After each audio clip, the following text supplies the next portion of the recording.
Алматы қаласында полиция қызметкерлері қоғамдық жолаушылар тасымалының қауіпсіздігін арттыруға бағытталған профилактикалық жұмыстар жүргізуде.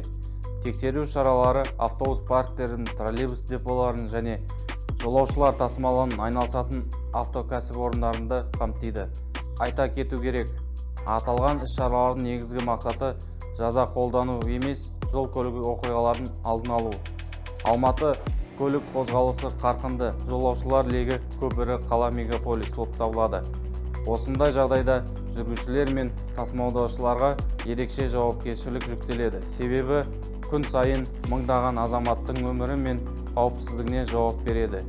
Полиция автокәсіпорын басшыларын және қоғамдық көлік жүргізушілерін жол қозғалысы ережелері мен қауіпсіздік талаптарын қатаң сақтауға шақырады.